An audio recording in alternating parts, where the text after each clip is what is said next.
This your boy Jaystar back again, man, with the full strategy show, man. For week 9, we're gonna get right into this as we always do, man. It looks like we got the first game. We got Buffalo and the Jets here, y'all. I feel like we're out of in for a ugly game because it's a rivalry here for Josh Allen, and Zach. Just feel like the Jets defense has been playing really good. I feel like it could, rivalries, man. They tend to know tendencies of both teams. They know what you want to do. They give you a hard time. So, and being, especially since Buffalo is on the road and not at home, I feel like if they was at home, I feel like Josh Allen just torches them. Especially since they get in Tre'Davious White probably back this week too on their defense. I feel like that bolsters their defense up a lot. And we already seen what Zach Wilson just did with all the interceptions he threw last week. And I'm just like, he played a weak quarterback last week, so 3 interceptions didn't really turn into a lot of freaking points that you would think. But if you throw 3 interceptions to Josh Allen, he might already had 2 already thrown on you. So now you're gonna give him 3 extra, and then he goes off. So it's out of like Josh Allen is in play for a huge, really good game, or Zach Wilson gets his stuff together and they play safe. I feel like if he throws 3 interceptions though, or 2, even if he throws like 2 interceptions in this game, I feel like they end up going with Joe Flacco just to play safe and hope that they have a chance to still win the game. But with Josh Allen having a new weapon in Naeem Hines to dump it off to in the backfield, I feel like they can do some screen plays, things like that, get a score that way. We already know Diggs is going to be in play, huge in play, going against a rookie in Sauce Gardner. If he lines up on the other side, he's going to be, I feel like he's in play for a big day if he does that. Gabe Davis already is going to have an easier matchup because he is lined up on the other side most of the time. So I definitely feel like he's in play for a deep catch touchdown this week. And like I said, if they get the ball back too many times, the Jets play fast and Buffalo plays really fast. I think, the pace is like 4th and 3rd. So this is either going to be a crazy shootout or just a really ugly game, y'all, because of the pace. I feel like both teams are supposed to put up, I say the Buffalo's supposed to get about 3 touchdowns in this game. Jets supposed to get about 2. So, you could decide who you really think is going to really get all those touchdowns here. Like I said, if it is more of a shootout game like that, I would think Naeem Hines might get one out the backfield, catching it. And then on here is definitely, I feel like it's either Diggs gets 2 out of if they score 3, or Gabe Davis hits deep down the field since he has the easier matchup in this game. On the other side, we don't have Corey Davis again. Garrett Wilson was able to do well, was in the winning millionaire lineup last week he was at $4,200, so he went up $600, but also Conklin. And I feel like Conklin's always going to be in play in this offensive scheme. 10-6, 5 targets here and stuff like that. I just feel like he's always in play, man. Like, you never know what you're really going to get out of him. If he's going to get 2 touchdowns, if he's just going to get, a few yards, something like that. But he's definitely usually in play, so he's usually a safe bet. But that's really about it there. I don't know how much James Robinson is going to, how good is he going to do. We did see what Aaron Jones was able to do. Was able to get over 20 fantasy points. It depends on if he's picked up enough of the offense scheme that they're going to run more than 15 times with him. Maybe he can do well. But that's about it there, man. I'm going to keep it moving here. We got the Colts in New England. 2 kind of whack quarterbacks here. I feel like the best plays here would be running back. Stevenson has been balling. It's pretty much a safe bet every week to pick him because 22, 25, 23, 21 fantasy points. If he doesn't get it on the ground, they throwing it to him enough where he's going to get it that way. So I definitely feel like he's probably the best play, man. Probably a cash option play just because, like I say, he keeps getting a nice floor of 20-something points. So feel like he's definitely going to be in play here. Plus, they're at home. You want to go with the home running back there. And I do feel like since they are going against a rookie quarterback, I think it's second-year quarterback, probably in play that they get the ball back multiple times. I do feel like on the other side, though, of this game, of course, I would say also in the receiver area, I would think Jacoby Myers is always is a good safe bet. It's been getting, decent amount of targets to get you about, 19, 21 fantasy points. I feel like he's in play there for that, but I also think Granson will be in play on the other side.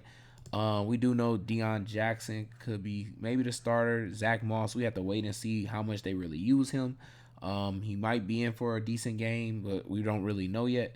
But yeah, I think Granson because that was Ellinger's tight end in high school, so I definitely feel like that's the way to go. We did see him throw a lot to Pittman, but I do feel like Belichick is probably going to double him most of the game, and he's going to have to go somewhere else. So we did see last week they went to the slot, but this team doesn't really just have a straight slot receiver because they do a 2 tight end set and a 2 wide receiver set. So yeah, it's kind of the tight ends is where you would go, and I feel like it would probably be Granson. So that's it for that game. Minnesota versus Washington. We got a revengeful game, revenge game for Cousins. He could be in for a huge game if he shows up really big. Now that he has Hawkinson, I feel like having an added big weapon like that, man, should help him be able to get down the field a lot easier against Washington. But I do know they will be coming for him. They're gonna that line is definitely gonna be coming for him. So he's gonna have to get the ball out really fast. I feel like Jefferson should be able to get open though. I forget. I want to say he's going against who is it? A rookie. Yeah, it's a rookie on the left side. Cornerback is a rookie. It's the rookie that they end up wanting to take to put in though over I forgot what the cornerback that they just let go and traded. I think it was Williamson or something like that. They just let their starter go, but they like the rookie a little more. But I just feel like a rookie going against Jefferson does not bode well for him. I feel like it's just going to be Jefferson probably going to go off on him. And I expect since he's coming off a pretty whack game here, short of 100 yards, I expect him to hit 100 yards, get maybe 2 or 1 touchdown in this game. But I like on the other side McLaurin. I feel like he's been getting pretty decent targets. I don't know why this is gonna spin like this for this long. Okay, so great, it worked. But yeah, so we got 8 targets. I feel like he could get a touchdown and 100 yards in this game because Minnesota they give up the yards for sure. So I definitely feel like he's going to get the 100 yards. The touchdowns is where it kind of gets hard, but I kind of got a feeling like he scores this time with 100 yards, so he gets over like 25 something fantasy points. 5,900, I feel like it's gonna be worth it. Other than that, I don't really want to go with the tight end. We gotta wait and see how much they really gonna use Hawkinson. How much is he gonna pick up for the offensive scheme? I know Cook has been doing well, but basically I feel like it's kind of been at home. That's what I think. Let me just make sure though if it's gonna work here. Let's see. We got 28 fantasy points at home, on the road 15, back at home 26. Yeah, it's been at home. So I don't think I would want to roll with him this game on the road. Should be a tough matchup anyways with that front line. I don't really know if I would want anybody else. Curtis Samuel is going to be just in play to me just because of the fact I know he has speed, but his targets have went down a lot than what he was doing before when it was Wentz. So, but yeah, like I said, Kirk Cousins could be in play if he really does go off against his old team. Is able to maybe throw 2 touchdowns to Jefferson and get 1 maybe to Hawkinson on his first game with this team. But that's about it there. We got Chargers in Atlanta. This was supposed to be an easy play here for the best quarterback on the slate. I feel like it should have been Herbert. I feel like if Keenan Allen is playing and he has Palmer, Herbert would have been in for like a huge fantasy day with them two. But now it kind of just feels like he could be in play, but it's like at the same time, it's like, okay, Eckler definitely could be, should be in play for a huge game. We already seen he's been getting 12, 16 targets last 2 games. Palmer should be in for 12 to 13 target game. And we've seen every receiver for the last 2 weeks put over 30 fantasy points against Atlanta. Also, AJ Terrell is out still. So that also puts in another play that, Palmer could go off, DeAndre Carter has like an illness, something like that. I think just came up. So he's still, of course, in play. It's just that I would just rather go with the safe bet in Palmer because he just came back from a concussion and they had a bye. So he should be fully healthy, ready to go. Bandy has been getting some deep shots. So 3,500. If somehow Herbert goes off, I just got this feeling like probably 2 touchdowns Eckler, 1 touchdown Palmer. But if somehow, because Atlanta, especially at home, they keep putting pressure for people to keep having to score because of Mariota. He rushes the ball. If they get Cordell Patterson back, I feel like that could help too with them being able to score easily. I definitely feel like he's in play because we know the Chargers give up big runs. If not, then Algier is going to have to be the back to play there if you want to run it back or something like that. The receivers here, I kind of like Bird. Bird is probably the best play here, I feel like. He's came from like 6 targets last game to like I think 1 target the game before, but he caught it for 75 yards and a touchdown. I feel like definitely he's going to be in play since we know J.C. Jackson is out. And every time J.C. Jackson has been out, some receiver has been able to have a lot of fantasy points against the Chargers. So I definitely feel like somebody like Bird has the speed and everything. If he can get 6 targets like he got last week, he can be in for a nice 20-something fantasy points even for 3,500. So I really like that play. At tight end, yeah, Pitts has been playing good. Everett's been playing, okay, they getting Everett should have the same great amount of targets he's been getting, but for 4,800, I don't know. He gotta get a touchdown for you. I just feel like you gotta get a touchdown for you. But if you just want some safe bets that's just gonna have targets, Pitts has been getting the goal line and actually scoring at least I think the last two games I want to say, but Everett is definitely just getting the target. So, but yeah, if Herbert was to go off, I feel like it's definitely like I said Palmer and Eckler. I feel like it's probably the best place to stack with them. Um, keep it moving. We got Miami and Chicago here. In this game, man, it's a sneaky shootout. It's an actual sneaky shootout here. Fields should have. He's been playing really good. Like, but it's only him. That's the only thing. He did get an added weapon in Chase Claypool this week, and I feel like Chase Claypool kind of gets used as a tight end in this game because of how big of a target he is. And they don't really use a tight end, but Miami gives up tight end. If they move Chase Claypool to the slot, I feel like they basically use him as a tight end, and he can have a decent game if he can pick up most of the offense here. But they don't even throw enough, so it kind of hinders, the amount of fantasy points you're gonna get out of the actual receivers. But I do feel like, man, this game is a sneaky shootout. They both play real slow, so I don't expect like as much fantasy points as what we saw for Miami last week because they was playing Detroit, and Detroit gives up a lot of fantasy points because they play so fast. Both of these teams play one of the slowest I feel like game of this week. If I'm not mistaken, I feel like it's the slowest game this week. So yeah, you can expect like maybe like I feel like Herbert is gonna be in play. Mostert is definitely in play too, but now he has Jeff Wilson backing him up, who I feel like is going to be easily plugged into this offensive scheme because he's already familiar with it. He's played under that coach in McDaniel for like the last 2 or 3 years, whatever, and he was the running back coach, so he knows him very well. He's probably going to come right in there and be able to run and maybe still a touchdown for Mostert. So I'm kind of scared to play Mostert because of that reason. But I like Herbert. He's been outplaying Montgomery at least the last 2 games. I feel like he's been outplaying him period the whole season. So. And we already saw how Jamal Williams was able to score 2 times against Miami, for goal line runs. And I feel like that's what Herbert could do in this game. Get like 2 goal line touchdowns, maybe 80 yards, something like that. For 5,800, I feel like it's worth it. We already know Tyreek Hill. I told y'all like how I feel about these 2 receivers. I just feel like they kind of unstoppable. But the main one I feel like is really unstoppable is Tyreek Hill. He gets mostly all of the biggest amount of targets. He gets the big plays too. It's just I just don't feel like anybody can stop him. If they end up speeding up this game and it becomes a shootout somehow, Tyreek Hill I feel like goes off because he's been short of touchdowns this season, like 0-0 for the last 5 weeks, and he still hit 30 basically 3 times out of 5 games without a touchdown. That's crazy, y'all. So, and he only had 2 touchdowns. So I just feel like he's the actual receiver that if he gets a touchdown, he's killing it, y'all. He's killing this whole slate. Like, so we'll have to see how that ends up going, but I really feel like he's the play here. I don't really want to take any Fields receivers. Like I said, he just hasn't thrown enough, and it kind of like the receivers end up getting like 12 to 15 points or something like that, and it's just not enough for me. If Claypool is like more like 35 to maybe 4,000 range, I might say I would take a shot at him or something like that. But that's it really for that game. I mean, Gesicki. I mean, you could take Gesicki if you want. He's not in like the best spot though this week as he was against Detroit last week. Carolina though versus Cincinnati. I feel like Cincinnati might have a hard time here, but I feel like the sneaky play is Mixon. I really feel like he's the sneaky play, and we do know Foreman without Chuba Hubbard could be in for another huge game, 20 touches and stuff like that. Type of game. But we do know Cincinnati defense is supposed to be stronger than what they showed against a rivalry, which makes sense. It's a rivalry. So, of course, Chubb, and they're a great running team with a great low line. So, Chubb, of course, still got them, had a great game.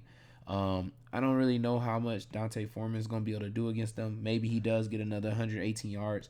I don't think he'll be with 3 touchdowns. I think it might be with 1, maybe. I do feel like DJ Moore could be in play here just because Awuzie is out. They do have Trey Flowers though coming in for him, so decent still cornerback. But I just feel like the amount of targets DJ Moore has been getting helps him, be able to still succeed every week. Like 19, and then if he's not gonna be over 6,000, 19 points is still good for even 5,800. But he could possibly get another 30 to 25 fantasy points just because of the targets alone. So I still like him. The receivers on the other side, I just feel like they might have a tough game here. We know Higgins can maul somebody and still have a great game. It's all gonna be about the targets going up because Higgins had like 6 targets. Boyd had about like 4 or 3. It's a very small amount of targets, which I'm shocked on. Like I said, it makes me really like Mixon more because he's getting targets and he's getting the rushing. Even though the line is really bad, I just feel like he could be a sneaky good play this week. And that's really it for that game here. We're gonna move on to the last four games. We got Green Bay versus Detroit. So in this game, man, I feel like, oh man, Green Bay, man, they're in for it this game. This game is really gonna prove how good Green Bay is or not, because Detroit is able to score, man. I told you it's a return to Simba every time they come home, man. And Goff is going to score. Like, he's definitely going to score here. I really like St. Brown. I think St. Brown could be in for a huge fantasy game. We haven't seen it since I want to say like week 2 or 3.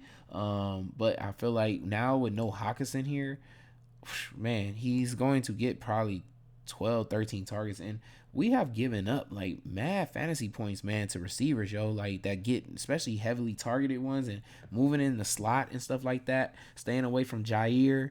Man, they've been going off for 100 yards, getting a touchdown. If they have enough, like I say, like opportunities, possibly get 2 touchdowns. So St. Brown is in for a huge game to me. I feel like I almost want to lock him in there because I know how my Packers been playing with when it comes to these receivers. But I do know they probably will spread the ball a little bit to Raymond here, Khalif Raymond, as well as dumping it off to Swift, and then being simple when they get to the goal line and trying to rush it in with Jamal Williams. So I definitely like Jamal Williams a little more than I like Swift a little bit. But it really depend on like how many targets maybe Swift ends up getting now that Hawkinson is gone. Because if he gets a lot of targets, then it's probably gonna lean. I will lean more to Swift then. But definitely, I love St. Brown here. On the other side here, man, like I say, like I just gotta say this then, like for I'm gonna have an argument for Rodgers, and it's not gonna be a fan thing. I'm just be real with y'all. Rodgers even said it himself. Like after we played the first game, he was like, "We're in for it. We have nothing but hard defenses up and coming." And I know it's not all showing here, but we played the Vikings first week, which we seen the Vikings. They're okay. They're winning games at least. And their defense are making plays late for them. Their defense is not that great though. But week 2 we played Chicago, and that was when they didn't give up Roquan Smith, and I forgot the other one that they just let go of too. But yeah, the defensive end that they had, their defense was actually pretty good then. It was the best game for Aaron Jones though. But then the next week we had Tampa Bay, which their defense is pretty good. New England's defense is good. Giants defense has been way better. Jets defense is way better. Washington has a great old defensive line with all first round picks, and then our line has been not protecting Rodgers enough. Buffalo has Von Miller, and their defense is already tough anyways. And so it just goes to show, like, Rodgers hasn't had time in the pocket. He's been playing tough defensive lines, and, they're getting through. And now he gets this easy matchup of Detroit, who only has Hutchinson, who they drafted first round. And they're not getting really a lot of pressure and getting a lot of sacks here. So this could be really, even if I'm looking at this game like we get down by 14-0, I could still see, because Detroit plays so fast, Rodgers ends up airing it out, throws a touchdown to Aaron Jones. Aaron Jones ends up rushing a touchdown in, so he has a big day because of that. Gets over 100 yards, 2 touchdowns. I do like these receivers here. I like Romeo Doubs. I'm waiting to see. I'm going to hold some lineups all the way until Sunday morning, y'all, because of the fact I want to know if Lazard is playing or if Christian Watson ends up playing. Because if somebody that runs a 4-3-40 playing Detroit, I feel like this will be the day where they try to air it out to him finally, if he ends up playing. If not though, I love Samori Torrey to play. He route runs really crisp. I've seen him before. I watched his film and everything like that. So I definitely feel like he's in play for 3,000. But I gotta pay attention if Lazard is back, because it feels like it will open up. Of course, Lazard can have a good game, but I feel like Romeo Doubs opens up bigger if Lazard or even Christian Watson plays. I feel like it opens him up more. I would like Christian Watson. If neither one of them play, I'm gonna like Torrey way more. And as well as Tanya should be in play, because he's already been a part of the offensive scheme. This feels like a huge day coming for Rodgers, because like I said, if you look at all those defenses, he still was able to put up 15, 17, 18, close to, I think, 19 fantasy points against all those tough defenses, and he had no chemistry yet with the receivers. His chemistry is way better now with Romeo Doubs. He kind of built a little bit of something with Torrey last week. And I feel like Christian Watson plays or Lazard, that would help him out a lot. He's going to have time in the pocket. He could have a huge game because of that, especially since Detroit plays too fast. Even if they're up huge, they're going to continue to play fast. They don't know how to just put games away and slow down and just run the ball. So huge game, I think, coming for Rodgers because of that. And I'm not even trying to be biased about it. I'm just giving y'all real info there and showing y'all what I've been seeing, for the past few weeks with my team. Here we go. So we got the Vegas Raiders, man. I tell y'all every time, Carr's the 2 touchdown curse, y'all. So he probably gets 2 touchdowns, and I don't know if it's gonna be rushed in because I know Jacobs is in a good matchup here to get both of the touchdowns. Um, if Carr is able to throw 2 touchdowns this game, I think Devontae Adams ends up getting both of them and he goes off. He's coming off a bad game last week, and he had the matchup because there was no Lattimore, so I expected him to play better. I don't know why this moving so slow right now, but yeah, I expected him to play better. But he was sick. He didn't even he didn't have a full participant practice last week. He went the whole week, and at least we saw he practiced. He was already, I think, better by Wednesday, I want to say. Or wait, it says Wednesday after managing just one limited practice. Okay, yeah, last week, like I said, he barely practiced. He really was messed up with the flu-like symptoms. Yeah, he wasn't Devontae last week, and I feel like now he's back. He's gonna be Devontae. He's gonna probably go off. I feel like they get back to a 13-10 targeted game for him. It doesn't look like is Waller even back. He's questionable. So yeah, I just feel like Devontae's in for a big game. I feel like they're going to be in for a huge game anyways because the Raiders give up the most fantasy points to quarterback. So and Trevor Lawrence, he can rush in a touchdown. He has ETN now playing really well for him. Can catch out the backfield just same way we saw what Kamara did. But the only thing difference is the Saints really didn't have a slot receiver to attack the Raiders defense like in that middle area. So instead they used Kamara as that slot receiver in that game. Olave was kind of moved out wide and stuff most of the game. So yeah, you can think ETN could, get there maybe if he catches the way Kamara was able to do in this game. But I do think Kirk is probably more in play just because of the fact he is a slot receiver there, going to be in the middle of the field like that. And they have decent receivers out wide to take, the pressure away from Kirk. And I think 5,500 just feels like he's in play for a big game. They look for him for big plays. They look for him in the red zone. And also, I still like ETN. But what I would say the biggest play here will probably be Evan Ingram. He's probably the best play here, period. So definitely want to say that. Like I say, and if they do get up big, I definitely feel like Devontae is going to be heavily needed because they probably going to leave the run game from Jacobs and go to Devontae a lot, and he should be healthy to go. So Seattle versus Arizona, we only have 2 late games here.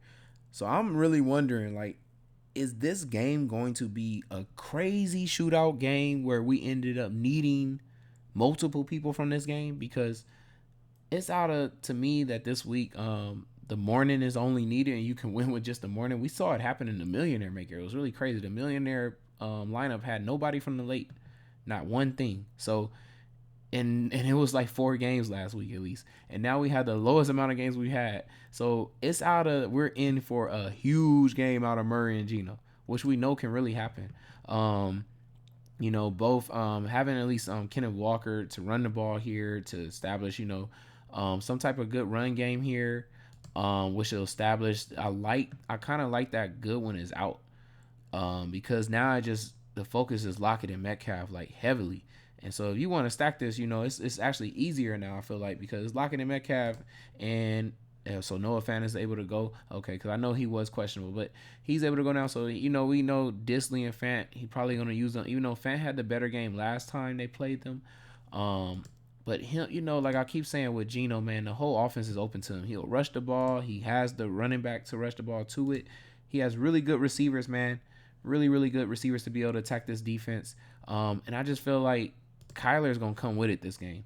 They already lost to them. Seattle's in first place in their division. They're not going to want to lose to them twice because they might kick them out of the playoffs down the line. This is a very important game. But at the same time, Geno is playing so good. So if Kyler really comes with it, I don't expect Geno not to come with it too. So just feel like this might be an explosion game late. Like a huge explosion game late. And we don't know Seattle's defense is not that great. So it's not like Kyler can't score. And I said it last time when they played each other. I told y'all, like, Marquise Brown is a good receiver, but he's not a big play receiver, like a big, huge receiver, like the size of what Hopkins is and the size of what Robbie Anderson is. Robbie Anderson is supposed to get force-fed the ball this game. So if y'all want to definitely take him, I would definitely take him. If you just want to have him as your only late option, I feel like he could be a really good only late option.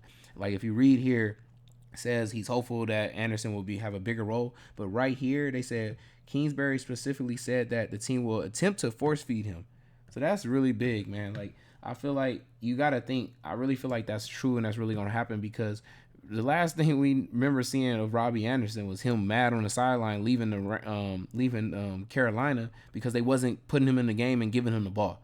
And he's been here already for 2 games and they really haven't gotten him the ball. He hasn't caught one thing yet. So I definitely feel like they're gonna go to him early. They might do some screenplays. They're gonna try to get him the ball in like quick, short distances. Even though we know he can get a big play down the field, but they're gonna try to get him the ball early. And it's a weak defense. More than likely the matchup, the harder matchup will be with Hopkins, but he'll still get the ball and have a good game too. I'm just saying, like, if you end up only needing one little thing late, could just be Robbie Anderson, y'all. You might get that many force options to him, and he ends up with a 20 fantasy point day for 3,800. I feel like that's a great play. If not, though, in this game ends up being a huge shootout, I still like, I love Hopkins. I love still Robbie Anderson. We all know that all these tight ends, man, these are the two worst teams against tight ends. So it definitely should be some type of fantasy points here coming from here. If you want to run it back, decide no matter who you decide to take at quarterback, a good run back here would probably be the easiest one I have to say. It's got to be the tight end though. So like I said, it could just be a whole bunch of fantasy points in this game. It's crazy, and this ends up being super needed. If some of these games here at the beginning end up being kind of slow and whack or something, like you might end up needing to have stack this quarterback. So I would definitely have lineups with them. In this last game here, it's kind of crazy.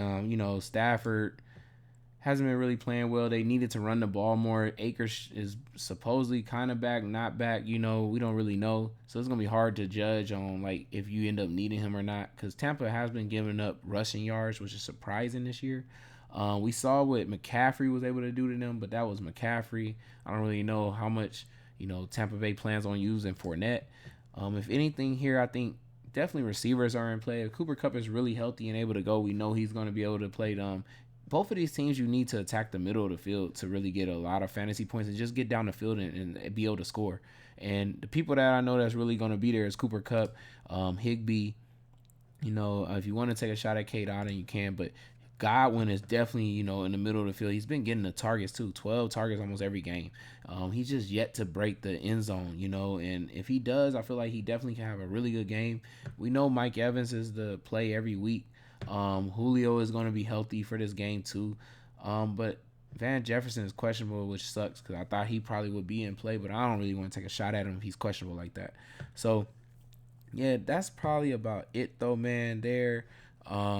I don't really know how much it would be needed in this game because if Cooper Kupp was, full healthy and didn't have an injury, I would like him. But I think that ankle injury might bother him a little bit in this game. They're going to have to go somewhere else. I feel like Higbee could be the best play.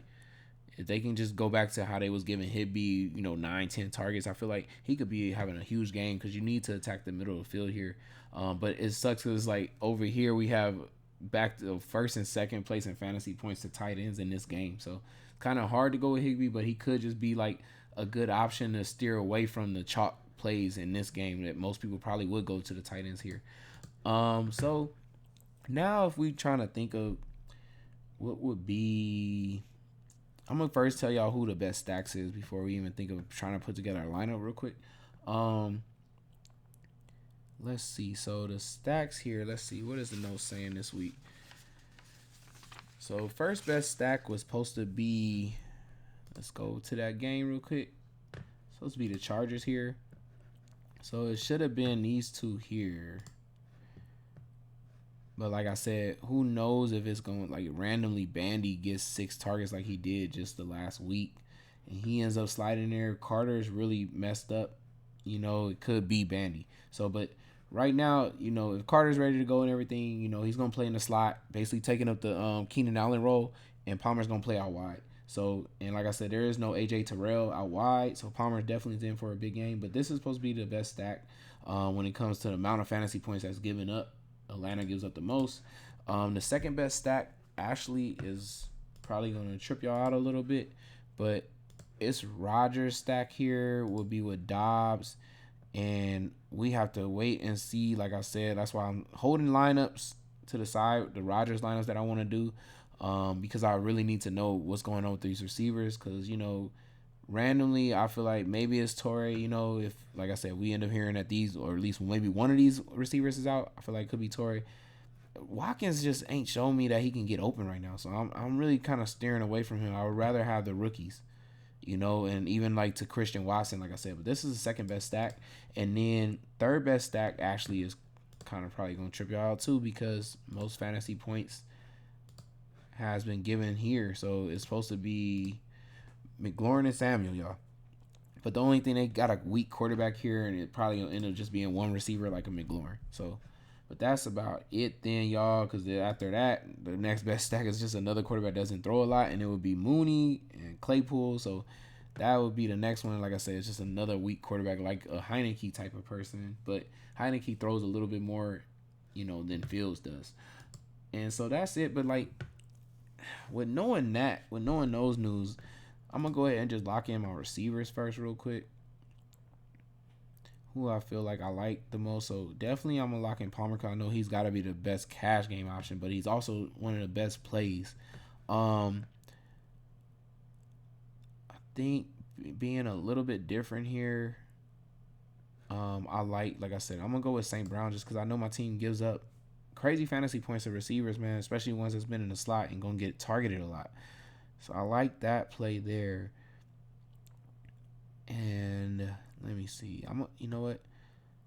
I'm gonna go ahead and lock in my late play and Robbie, y'all. And so now I'm gonna go. I'll think about my quarterback in a minute, but let's go. So at running back, I want to pay up, or do I want to just stay down here somewhere? So we got Foreman. We got, let me see. So who's the best plays for running back? Like, who's giving up the most yards at rushing this week? I should be playing here. I don't know. Let me see.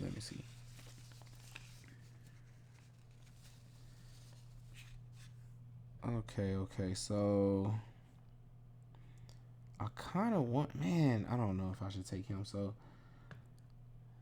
I think I am going to take Khalil Herbert. Like I was saying, I just feel like he could be just a really good option this week.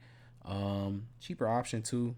And like I say, just playing better. I feel like he gets a touchdown in this game and gives me decent enough fantasy points. And then I want to pay up. So I think I am going to go with Aaron Jones here. Yeah, I think I'm going to go with Aaron Jones there. And then at tight end, I'm gonna take Evan Ingram. It's my favorite play at tight end this week to me. Defense, I kind of told y'all my favorite top defense here is the Vikings this week. Even though, like, I know they, like I said, they give up the yards, but they kind of been holding off people for touchdowns. I like their defense this week. And so now, let's see. I look like I got enough money to do what I kind of want to do, I think. Let me see. If I'm in the flex here, because I'm going to probably be around, what price? Okay. Yeah. So I'm going to go ahead, y'all, and take the late stack here with Kyler Murray with just Robbie, which leaves me with 7,100. And I think I like Gabe Davis as the play there, man. I think that's what I like to do, man. So that's it, man, for the full strategy show, y'all. Hope y'all enjoyed that, man. It's your boy Jaystar, man. Stay tuned for the showdowns for Sunday night and the Monday night video. And I'm out, y'all. Peace.